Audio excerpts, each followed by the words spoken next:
Good afternoon. I'm Superintendent Joseph D'Amico, Superintendent of the New York State Police. First, I'd like to start by reassuring the community that we're doing all that we can to ensure their safety during this search and this investigation.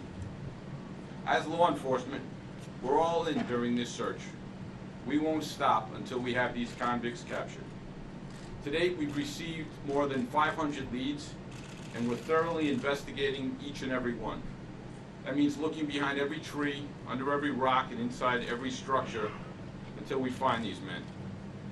Today, the public will have noticed an increased police presence both in the village of Dannemora and in Willsboro in Essex County. We continue to go door to door, checking homes and seasonal residences, and we continue to do vehicle checks at a number of roadblocks in the area. We have more than 450 law enforcement members working on this search. In addition to the New York State Police, we have the New York State Department of Corrections and Community Supervision, the New York State Department of Environmental Conservation, our forest rangers, FBI, U.S. Marshals, U.S. Customs and Border Protection, all working together as one team. The New York State Police and the Vermont State Police are working hand in hand to secure our state's borders. One of the things that we developed during our investigation was information that there was a possibility of them fleeing towards Vermont. It was mentioned early on.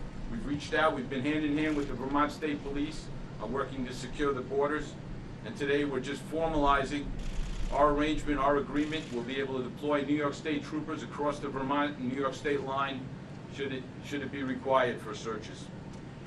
And again, that's if leads take us there. In addition, we've conducted interviews with inmates, correction officers, contract employees, and anyone else working here at Clinton Correctional. I won't get into specifics on how these interviews went or who was interviewed or who wasn't, but we continue to ask the public for their assistance in their investigation, looking for any suspicious activity that they might see in their communities, anything that they see that's out of the ordinary, and we urge them to contact law enforcement. We ask the public to remain vigilant. These men are considered extremely dangerous. Please call 911 immediately if you should see these inmates. If you own a seasonal camp and you notice anything out of place, when you arrive, please don't hesitate. Call the police. We want to remind the public, again, do not try to approach these men. They're extremely dangerous. If you have any information on these inmates or their escape, or if you can help us in any way, please call our tip line, 1-800-GIVE-TIP, G-I-V-E-T-I-P. I'd also like to remind the public that New York State is offering a $100,000 reward for information that leads to the capture of both of these men. I just want to thank the public for their patience. We've received hundreds of tips, not only through our tip line, but through social media. We've actually topped millions of people contacting us to try to assist us and to get information. So please, I just ask, stay aware, report any information, any signings. Now at this time, it's my pleasure to introduce the Colonel from the Vermont State Police, Colonel Tom Lesbros. Appreciate it. I'm Tommy Lesbros, Colonel of the State Police in Vermont. I just wanted to thank the New York State Police, the Governor's Office, both in Vermont and New York, for bringing us over here today just to follow up with some information. We have troopers working along the Lake Marine Division's been activated to work the Lake Shore, along with troopers on remote sections of Vermont. We're checking camps, campsites. We'll be passing out leaflets along those campsites, those public campgrounds, both state and private. I want to thank the Vermont media in particular for keeping us so aware in Vermont as to what's been developing here in New York. At this point, the Governor. Thank you, Colonel Lesbros. Thank you, Superintendent D'Amico. Thank you, Colonel Lesbros. I'm also delighted to be here with my Commissioner of Public Safety, Commissioner Flynn. Most importantly, I'm delighted to be here with Governor Cuomo of New York, in New York. Governor Cuomo and I are committed to doing everything that we can to keeping the folks of Vermont and New York safe as we hunt down these two inmates that are clearly dangerous people. Governor Cuomo called me this morning and informed me that although we don't know where they are or where they've gone, that there's some indication that one of their destinations, the destination they might have indicated, was the state of Vermont. So we have taken a number of actions together to ensure that our law enforcement community has no obstacles to apprehending these two criminals. I've directed my state police to do the following 5 things. One, we have sent a Vermont State Police liaison to the command post in New York so that we're working seamlessly to move information. 2, the Vermont State Police technical team is ready to respond to all available tips from the public. And as Governor Cuomo will tell you, we need all the tips from the public that might be out there. We need the public to help us solve this challenge. We also will be ensuring that our entire Vermont State Police team is ready for action should they be needed. 3, public awareness. We're going to be doing public awareness campaigns to inform members of the public who might not be connected to the internet, might not be watching television, who these folks are, what they look like. We'll be doing that in our state parks. We'll be doing that in remote campgrounds and areas where we think they may well be headed. 4, we've deployed our Vermont State Police marine assets on Lake Champlain. And obviously we have deployed them from our headquarters in St. Albans, Williston, and the New Haven Barracks. 5th, our A and C troops are going to be doing direct patrols along the lake borders. And finally, the Vermont Crime Information Center is in direct contact with our New York State Intelligence Center for all kinds of information sharing that we will hope will be helpful. I just want to say to Vermonters, this is no time to panic. It's a time to be sensible. If you see suspicious people, don't go near them. Call law enforcement. Lock your doors. Make sure that you're being vigilant. And let's work together to get these 2 dangerous men locked up once again. I want to turn it over now to Governor Cuomo. I don't think there's a governor who is more concerned about finding these 2 folks than Governor Cuomo, because he cares deeply about the welfare and the safety of the people of New York. So we're in this as a team. I'm grateful to him for reaching out to me, to working so cooperatively, and I give you now the great governor of the state of New York, Governor Cuomo. Thank you very much. Let me begin by thanking all the law enforcement that has been working very long and hard. It's been a long few days. The state police of New York have done a great job. The local police, Clinton County, Franklin County, our federal partners, the FBI has been extraordinarily helpful. And the coordination among all these different law enforcement agencies has really been something to behold. Governor Shumlin, I can't thank him enough for his responsiveness, and his Commissioner of Public Safety and the Vermont State Police. We have information that would suggest that Vermont was discussed as a possible location, and the governor was very generous in saying that he would be fully cooperative. Governor Shumlin has always been a good neighbor to the state of New York. We do a lot together. A lot of times it's good news and it's positive news, and this time, unfortunately, it is a less attractive undertaking, but no doubt a very necessary undertaking. We need to find these escapees. They are dangerous men. They are killers. They are murderers. There's no reason to believe they wouldn't do it again. They're going to be more desperate than ever. So we're doing everything we can. It's a top priority to find them and to bring them back. If they are headed towards Vermont, as you heard from Governor Shumlin, Vermont is engaged and Vermont is mobilized, and we're working hand in glove, and we will be coordinating several times a day to make sure that every lead we have, every piece of information is shared. From the point of view of public safety, these people are dangerous. They're dangerous to New York residents, and they're dangerous to residents of the state of Vermont. So this kind of coordination and partnership makes total sense. We're also been in contact with our other surrounding states, but again, as we had information that would suggest this Vermont as a possible destination, we're making a special effort.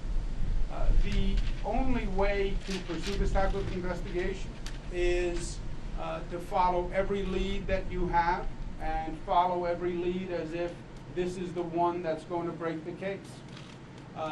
So whether it's traveling to Hillsborough or doing house-to-house searches in Dannemora or coordinating with Vermont, if that tip turns out to be true, you just follow each and every one with all the energy and all the vim that you can muster.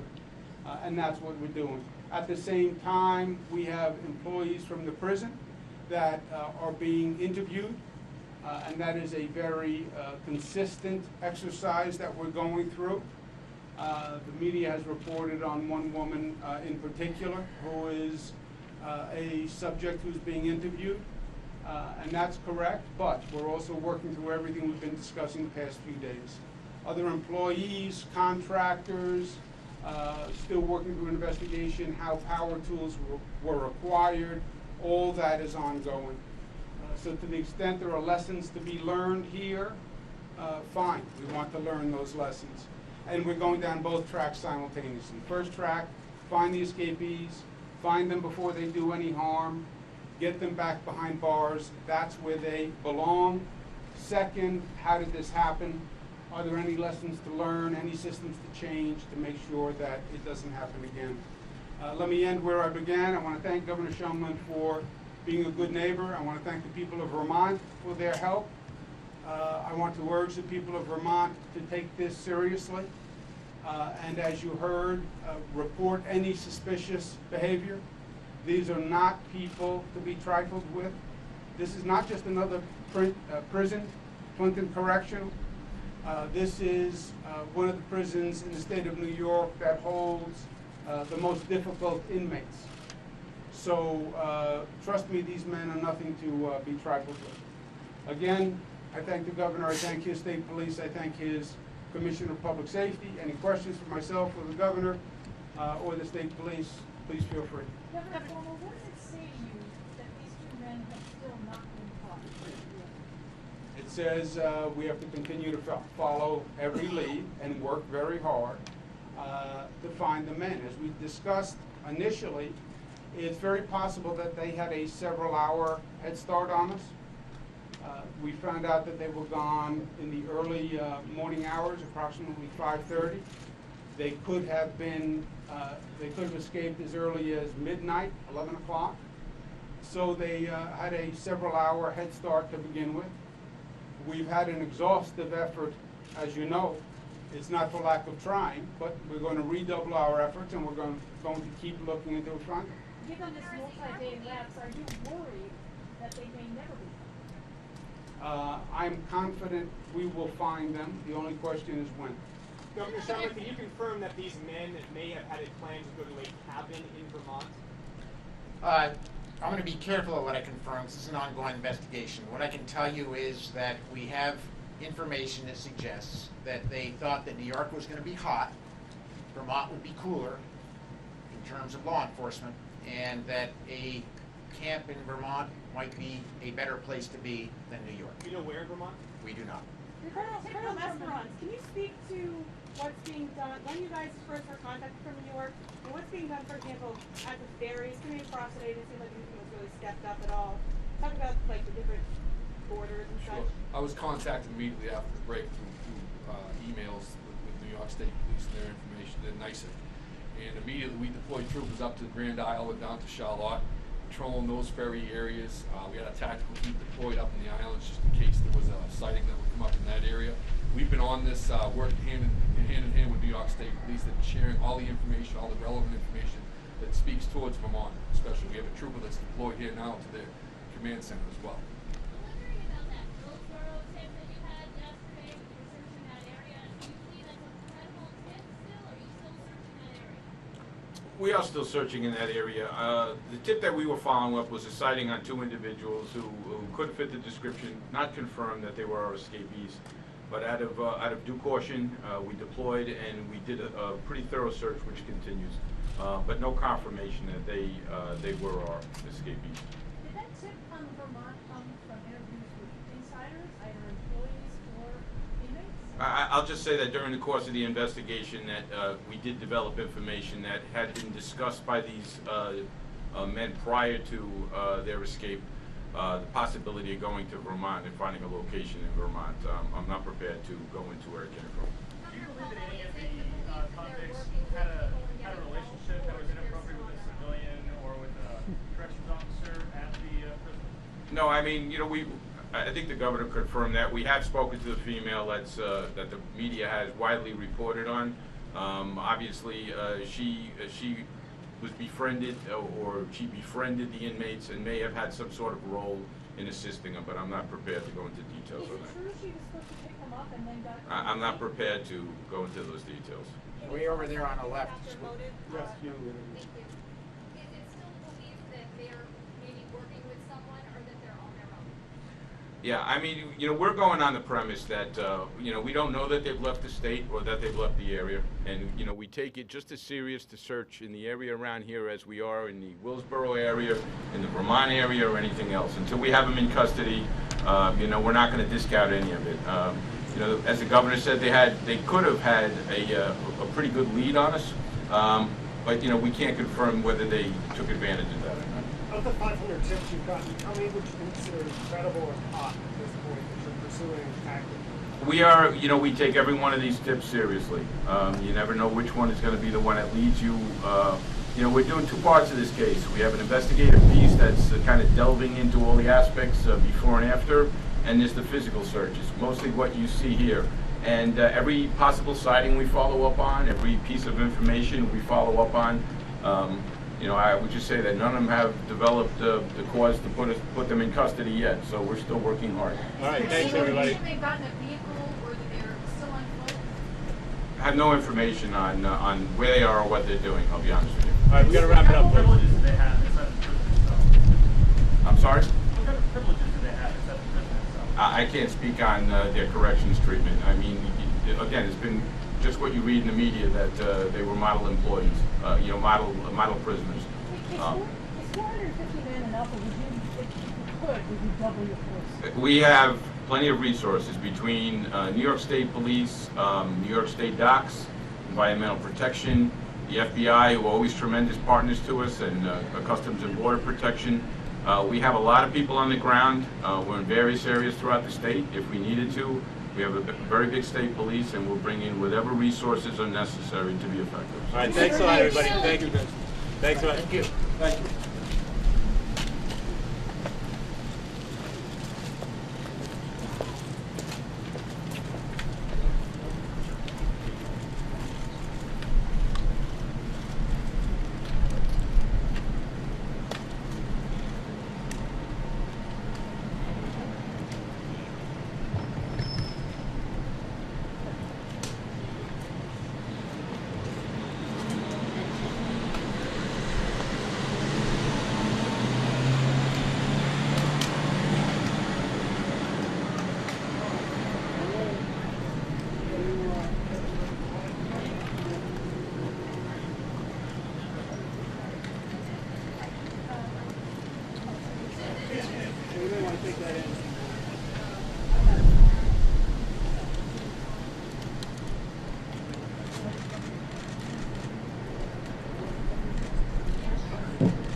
Oh, yeah.